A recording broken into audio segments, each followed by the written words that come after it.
नमस्कार साथियों, कैसे हो आप सब। आशा करती हूँ कि आप सब अच्छे होंगे।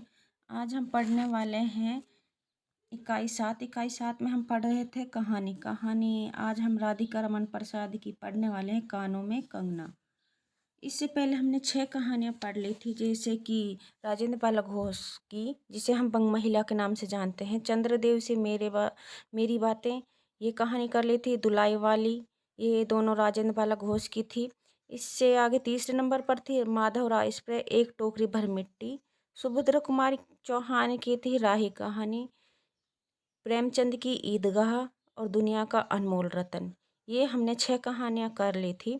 अब हम करने वाले हैं कानों में कंगना, राधिका रमन प्रसाद की। कानों में कंगना कहानी 1913 ईस्वी में प्रकाशित हुई। कहीं कहीं पर ये 1912 ईस्वी में प्रकाशित हुई दिखाई देती है। ये इंदु पत्रिका में प्रकाशित हुई थी। ये वर्णनात्मक एवं भावपूर्ण शैली में है।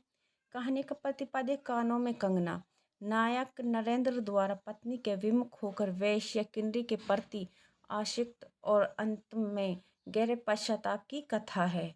इसके पात्र हैं नरेंद्र है, किरण है, योगेश्वर जो नरेंद्र के पिता है, किन्नरी वैश्या है। जो नरेंद्र है ये किरण का पति है।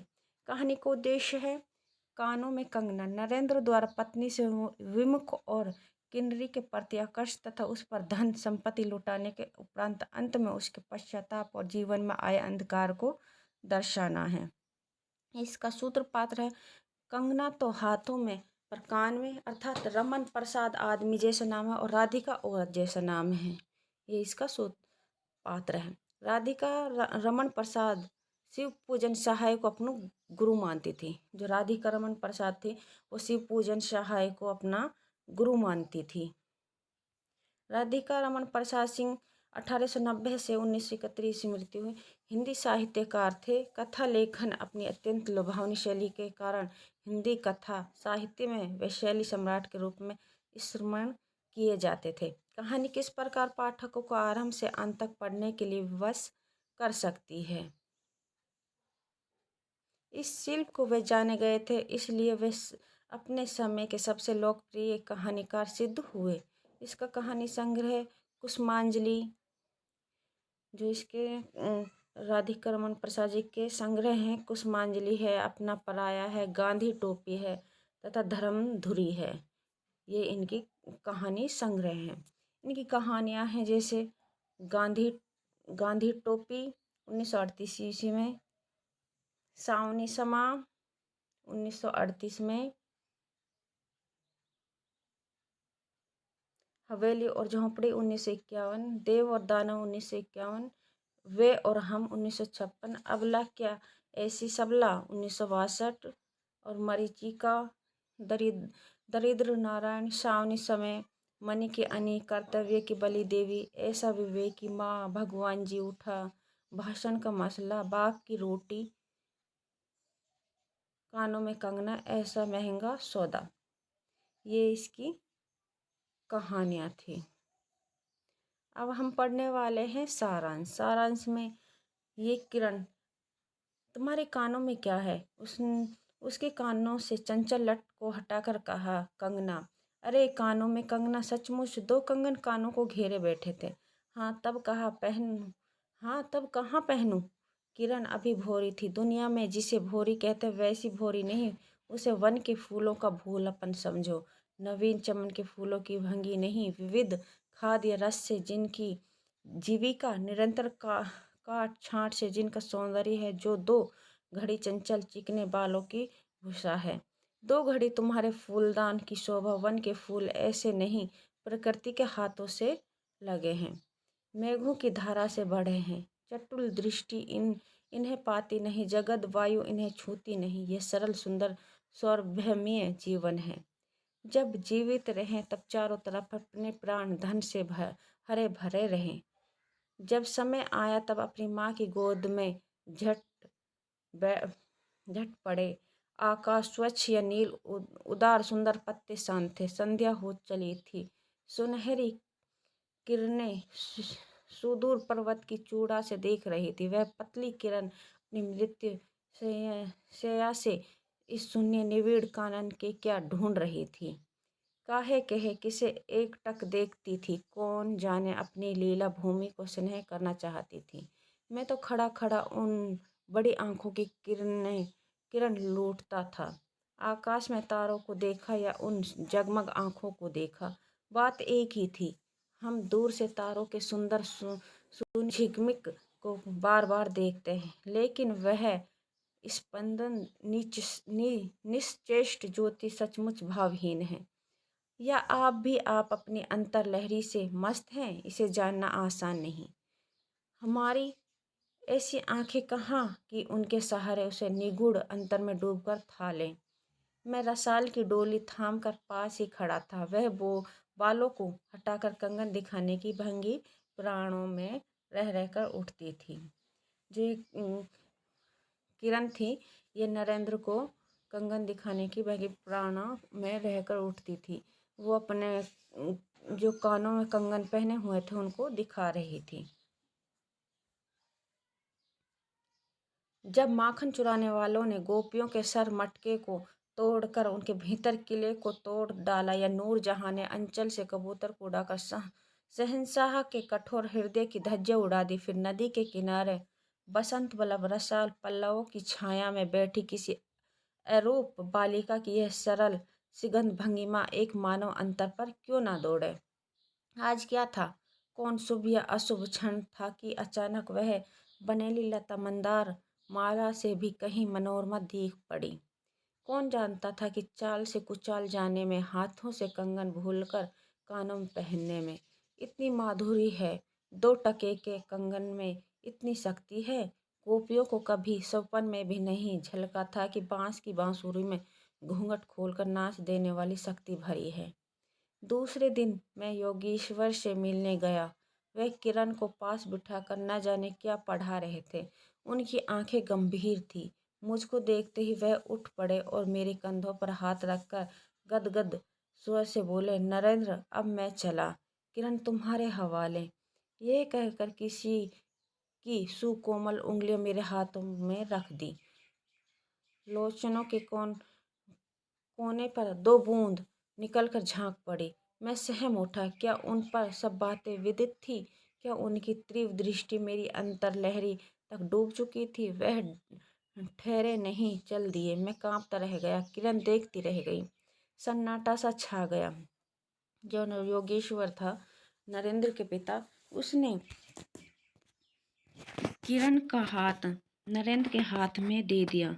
दोनों ही, नरेंद्र और किरण, चुप रहे और किरण देखती रह गई। सन्नाटा सा छा गया। वन वायु भी चुप हो चली।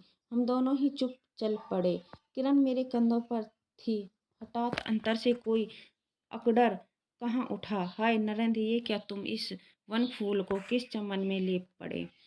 इस बंधन विहीन स्वर्गीय जीवन को किस लोक जाल में बांधने चले?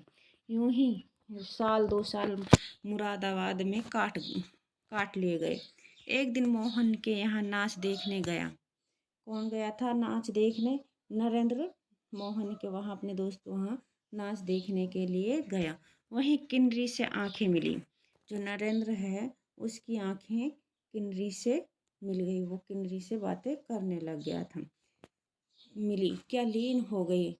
नवीन यौवन, कोकिल कंठा, चतुर चंचल चेष्टा था, मायावितिक चमक। अब चित्त को चलाने के लिए और क्या चाहिए? किन्नरी सचमुच किन्नरी ही थी, नाचने वाली नहीं, नचाने वाली। जो वो किन्नरी थी सच में ही किन्नरी थी, और नाचने वाली नहीं, सबको अपनी उंगलियों पर नचाने वाली थी। पहली बार देखकर उसे इस लोक की सुंदरी समझना दुरुस्त था। एक एक लपट जो लगती किसी नशा सी चढ़ जाती। यारों ने मुझे और भी चढ़ा दिया। आंखें मिलती मिलती मिल गई, हृदय को भी साथ साथ घसीट ले गई। फिर क्या था? इतने दिनों की धर्म शिक्षा, सतवंशर की एक पूज्य लक्ष्मी, बाप दादों की कुल प्रतिष्ठा, पत्नी से पवित्र प्रेम, एक एक करके उस प्रतिपत वासना कुंड में भस्म होने लगी। जो नरेंद्र था, उसकी आंखें वो किन्नरी से प्यार प्रेम करने लगा। इतने जो दिनों के धर्म शिक्षा पूज्य बाप दादों की कुल प्रतिष्ठा थी, पत्नी से प्रेम था, वो सब उसकी वासना कुंड में भस्म होने लगा। अग्नि और भी बढ़ती गई। किन्नरी की चिकनी दृष्टि चिकनी बातें घी बरसाती रही। घर बार बार सब जल उठा भी निरंतर जलने लगा, लेकिन जो जलता गया जलने की इच्छा जलाती रही। 5 महीने कट गए, नशा उतरा नहीं। बनारसी साड़ी, पारसी जैकेट, मोती का हार, कटकी करण फूल सब कुछ लाकर उस